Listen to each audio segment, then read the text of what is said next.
If you had $10,000 sitting in your bank account right now doing absolutely nothing, you're actually losing money. See, inflation is quietly eating it every single month. So in this explainer, I'm going to break down exactly where I'd put $10,000 in Australia right now to make it work as hard as you do. We'll be comparing high-interest savings accounts, ETFs, your mortgage offset, and extra super contributions. By the end, you'll have a simple framework to decide what's right for you based on your goals and risk tolerance. Okay, so let's get into it. A lot of us think that just leaving our cash alone is the safest play, right? Like doing nothing is the default, zero risk position.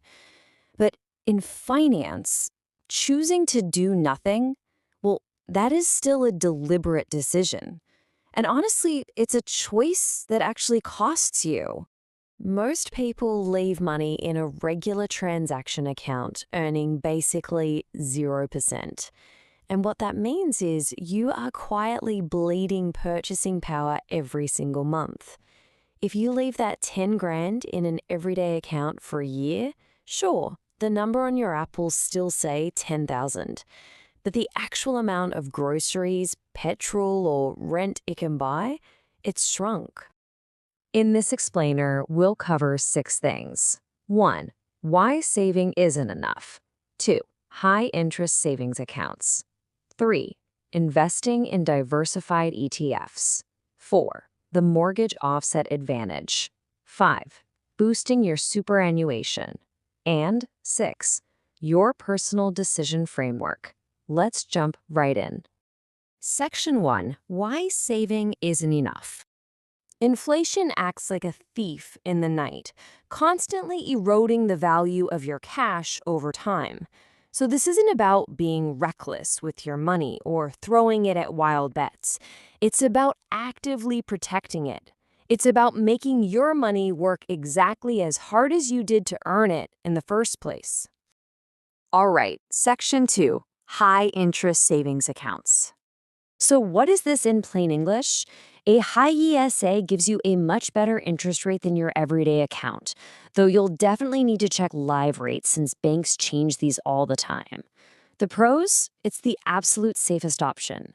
You get instant access to your cash, and it comes with an incredible government guarantee for up to $250,000. But look at the cons. Once you factor in the taxes you pay on the interest, plus inflation, this barely keeps its head above water in real terms. Plus, there's a massive opportunity cost if you leave it here too long. This is strictly your emergency fund tier, not your growth tier. Moving on to Section 3, investing in diversified ETFs. If you have money you won't need for the next few years, this is where it gets interesting. Any simple brokerage app gives you instant diversification through a basket of companies. Instead of trying to pick the next big winning stock, which, let's face it, is a headache, an exchange-traded fund lets you buy a tiny slice of hundreds of companies all at once. Whether you choose the Australian market with something like VAS or the global market with VGS, you get immediate exposure to the broader economy with really low fees. Now, looking at a 10-year period, there's a clear historical upward trend. But remember, these are long-term historical averages, not guarantees for tomorrow. The crucial point here is that there will be short-term volatility and there's no short-term guarantee. But those low fees and the historical growth potential make this ideal if you have a 5+ year horizon. This is the option for money you definitely don't need in the next few years. Next up, Section 4, the mortgage offset advantage. For a lot of homeowners, this is a secret weapon, and the math gets incredibly exciting. An offset account reduces the balance the bank uses to calculate your home loan interest. It effectively provides a guaranteed return equal to your mortgage rate. And the absolute best part? There is zero tax on money you save from paying interest. If you earn 6% in a savings account, you pay tax on it. If you save 6% in your offset, you keep every single cent. It's completely risk-free, you can withdraw the cash anytime, and it quietly beats both savings accounts and ETFs for safety and tax efficiency. Section 5. Boosting your superannuation. Here we are looking at the ultimate long game. Making extra concessional contributions, like through a salary sacrifice with your employer, is an absolute powerhouse. The catch? This money is strictly locked away until retirement. It is not for short-term goals. But the pro is a massive tax advantage. Money going into super is generally taxed at just 15%, instead of your marginal tax rate, which could be double or even triple that. You instantly lock in huge tax savings, and when you compound that over decades, the result is absolutely staggering. You won't touch this money for years, maybe decades, but those tax savings are just too hard to ignore. Which brings us to Section 6, your personal decision framework. We've seen the 4 options, but which one actually fits you? Well, there's no single right answer, so let's map it out. Ask yourself this first. Do you have an emergency fund yet? If the answer is no, then a high-interest savings account is immediately your top priority. Full stop. You need a buffer of liquid cash for life surprises before you do anything else.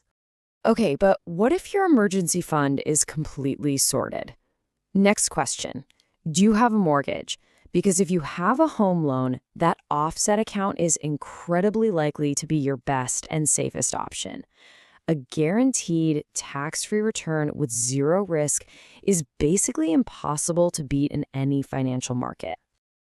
But what if you don't have a mortgage, or you're specifically looking for greater growth? Ask yourself, is this money for 5 or more years away?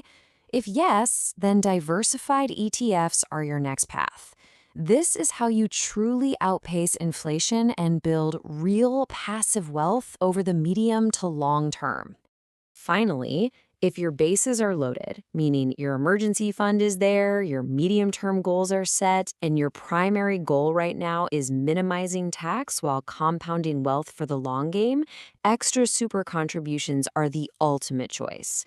It all depends entirely on where you are in your own journey. So, a super quick recap. He says for safety, ETFs for 5+ year growth, offset accounts for homeowners, and super for the unbeatable long game.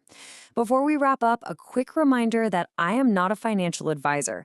Treat this explainer as general information, not personal advice.